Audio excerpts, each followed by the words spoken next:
சண்முகா இத்திரு மரபை இவெல்லாம் செல்லாமல் முன்பற்றாக நான் படித்தேன். கண்டா, கடம்பா, கதிர்கேயா, சண்முகா, சரவணா, செந்தில்வேல் முருகா, பால சுப்பிரமணியா, தண்டாயுத சுவாமி, குக்குர்தாரி, மயில்வேலேரி. பாருங்க, உங்க மயக்கம் தொண்டருக்குன்னு சொல்லுவாரு. பிள்ளைங்க எல்லாம் கும்மி ஆண்டாண்டி இப்படி தூங்குறாங்க, என்ன சொல்றது? யாரு இருக்கணும் பரவாயில்ல. அப்படி பார்த்து காத்தும் ஆடி காத்தடிக்கும், ஆடி காத்தடியாச்சும் கண்ணு துருகுன்னு பார்ப்பாங்க. இப்படி காத்து உண்மையிலேயே இப்படி தூங்குறாங்களே. ஆனா எனக்கு ஒரு சந்தேகம். பாருங்க வெட்டிக்காரே, ரொம்ப நாளா எனக்கு ஒரு ஆசை. இப்படி ஒரு வந்தையில ஒரு நாடகத்தை வச்சு நான் இப்படி ஒரு நாள் என் மனைவி இப்படி கீழே உட்காந்து படுத்து தூங்கணும் அப்படின்னு. இப்படிப்பட்ட தூங்கும் போது சொற்குலகத்துக்கே போவோமா? ஏன்னா வீட்டுல என்னதான் ஏசி ஓட்டு தூங்கினாலும் இப்படி தூக்கம் வராது. ஆனா இப்படி ஒரு மந்தையில வந்து படுத்து தூங்கினாதான் இப்படி ஒரு தூக்கம் வரும். ரொம்ப நீண்ட காலம் உங்கள ஒரு ஆசைதான். ஒரு நாளைக்கு செஞ்சாலும் பார்த்தா எங்க நேரம் கிடைக்க மாட்டேங்குது. சரி எங்க பரவாயில்ல.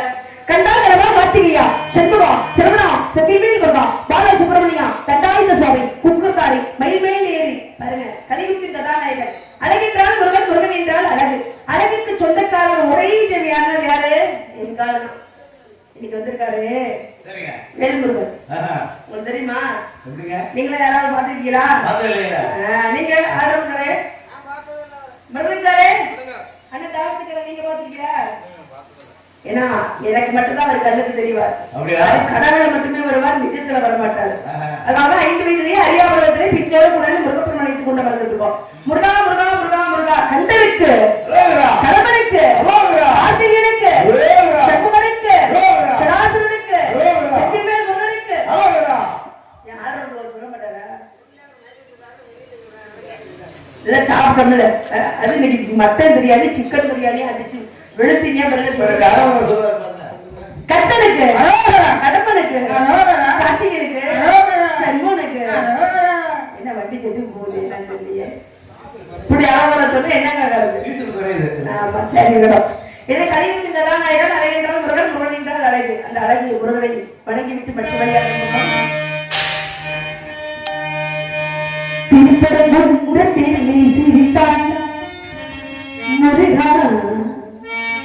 திருத்தணி மலை மீது எதிரொலிக்கும்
காசியில விசாலாட்சி, கொல்லங்குடியிலேயே வெற்றுரியா பாடி, காரைக்குடியிலேயே முத்துமாரி, ஆனா நம்ம மதுரையிலேயே தூங்கா நகரம் போல மீன் போன்று தூங்காமல் ஆட்சி புரியக்கூடிய அம்மா மீனாட்சி. மீனாட்சி வழி வேண்டும் என்றால் மந்தையம்மன், மாரியம்மன், வீரவாளியம்மன், முத்து மாரியம்மன், கரு மாரியம்மன், சின்ன ஓங்காளியம்மன், பெரிய ஓங்காளியம்மன், பகவதியம்மன், முத்தாளம்மன், மந்தையம்மன், மாரியம்மன் இப்படிப்பட்ட அம்மன்கள் எல்லாம் விளங்குவதிலே ஒரே வடிவத்துல இந்த அங்காளம்மன். அங்காளம்மா எங்கள் செங்காளம்மா,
அன்பான தொழில்கள் இருக்காங்க, அன்பான அன்னையர்கள் இருக்காங்க.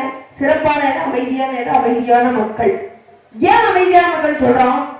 அது இன்னைக்கு அமைதியான மக்கள் சொல்றது தெரியுங்களா?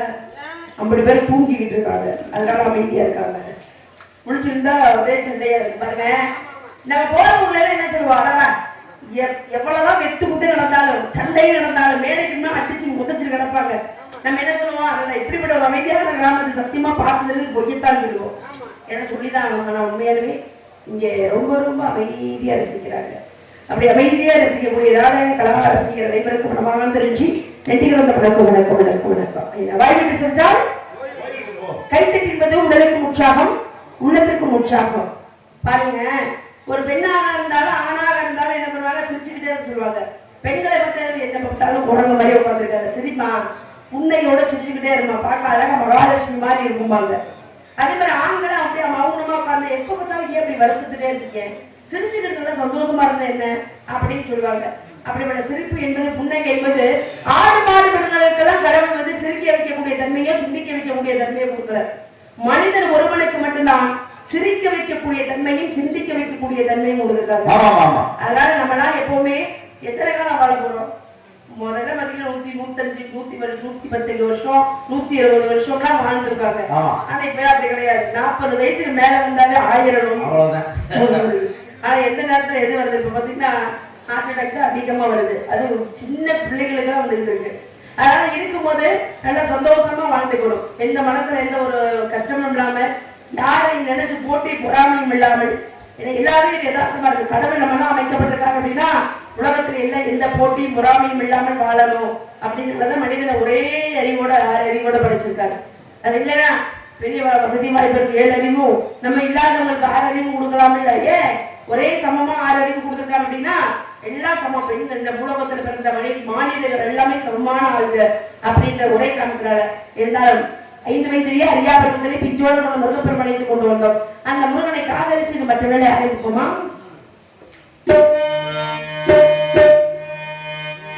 தென்பாண்டி சீமை தென்மாங்கு பாட்டு பாப்பேட வாழோ ஏசாமி உன் பேரை கேட்கும் நான் பாடு பாட்டு கேட்டாக்கா வாழோ பூமி உன் பேரும் மூச்சும் நீதனையா அட நீ வந்து ஏவாக்க காப்பத்தையா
பந்துக்கு முந்து படைக்கு பிந்து இருக்காங்க.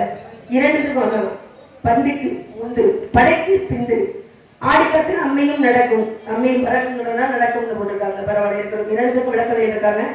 எனக்கு ஒரு அதே ஒரு விளக்கத்தை சொல்லணும்னா எப்படி ஒரு 1000 ரூபாய் வரும். அப்படி சொல்ற மாதிரி இருந்தா ஒரு 2000 ரூபாய் கொடுக்குற மாதிரி விளக்கத்தை சொல்றேன். எப்படி சொல்றீங்க? அப்பாடாலே சரி இருக்கட்டும். எனக்கு காசு பணம்லாம் தேவையில்லை. உங்களோட அன்பும் அரவணைப்பும் எப்பவுமே எங்க நாடக உலகத்துக்கு நாடக நடிகர்களுக்கு தேவை. அது மட்டும் போதும். காசை முன்னுக்கு வச்சா கடவுளை பின்னுக்கு வச்சா காசா லேசா காசா லேசா காசாலை சார்ந்து இருக்காங்க. என்ன பண்ண போறோம்? 200 ரூபா கொடுத்தீங்கன்னா காலையில ஹோட்டல்ல போய் நல்லா 2 நெய் ரோஸ்ட் சாப்பிட போறோம், 2 இட்லி சாப்பிடுவோம். அவ்வளவுதான். வேற சொல்றாங்க. ஆடி காய்ச்சல் என்னைக்காச்சும் அம்மி மறந்துருக்கா? ஆடி காத்தில் அம்மி பறக்குதா கிடையாது. என்ன காரணம் அப்படின்னா ஆடிக்கு முன்பு 2 மாதம் முன்னாடி வெய்ய காலம். இந்த வெய்ய காலத்துல பாத்தீங்கன்னா ஒவ்வொருத்தருக்கும் உடம்புல வெப்பம் தாங்காம அம்மை உடம்புல இருக்கக்கூடிய அம்மை அள்ளி போடும். இந்த அம்மை போடும்போது என்ன பண்ணுவாங்க, பெரியவங்களா என்ன பண்ணுவாங்க, ஒரு 7 தண்ணி 9 தண்ணி 11 தண்ணி வச்சு அந்த அம்மை போட்டவங்களுக்கு தண்ணி வச்சு ஊத்திடுவாங்க. அந்த தண்ணி ஊத்துனதுக்கு அப்புறம் அம்மையாகப்பட்ட அந்த கொப்பளம் சொல்ல முடியாது, அது போயிடும். ஆனா அங்க இருக்கக்கூடிய அந்த மச்சமாகப்பட்டது போகாது, அந்த தழும்பு போகாது. அப்ப இந்த ஆடி காத்து வரும்போது ஆடி காட்டில் அம்மையும் போகும், ஆடி காட்டில் அம்மையும் போகும்ன்ற வார்த்தைகள் தழுவி ஆடி காட்டில் அம்மி வரக்குது, ஆடி காட்டில் அம்மி வரக்குதுன்னு சொல்லுவாங்க. ஆடி காட்டில் அம்மையும் போகும், அதுதான் வார்த்தைகள் தழுவ தழுவ நடைமுறைகள் மாறிச்சு. இந்த பந்திக்கு முன்பு படைக்கு பின்னிட்டு இருக்காங்க. எல்லாத்தையும் பேர் சொல்லிட்டு வச்சுக்கோங்க, எந்திரிச்சு ஓடிடுவீங்க. நாவல் வரட்டும், ஒரு புடி பிடிக்கும். இருந்தாலும் இப்படி எடுத்து எல்லாம் விட்டுட்டோம்னா எப்படித்தானா இங்க போயிடுவீங்க. கொஞ்சம் மறைச்சு வச்சிருந்தா இங்க சுத்திக்கிட்டே இருப்பீங்க. சரி, இந்த வெள்ளிப்பிள்ளை வந்திருக்கு, என்ன சொல்ல போதோ அப்படின்னு யோசிச்சுக்கிட்டு உட்காந்துருப்பீங்க. அதனால நான் சொல்றேன், நாவல் வரட்டும். அந்த தர்க்கத்தை என்னென்ன கேட்கணுமா கேளுங்க. ஆனா ஒரு கேள்விக்கு 1000 ரூபாய் கொடுக்குற மாதிரி தான் கேளுங்க. என்னன்னு சரி, அன்பளிப்பு கொடுத்து பெருமைப்படுத்தி அன்புள்ளவங்களுக்கு மனமார்ந்த நன்றி. சரியா சொல்லிட்டுனா சந்தோஷம். கைதட்டி அன்புள்ளவங்களுக்கு மீது மனமார்ந்த நன்றி.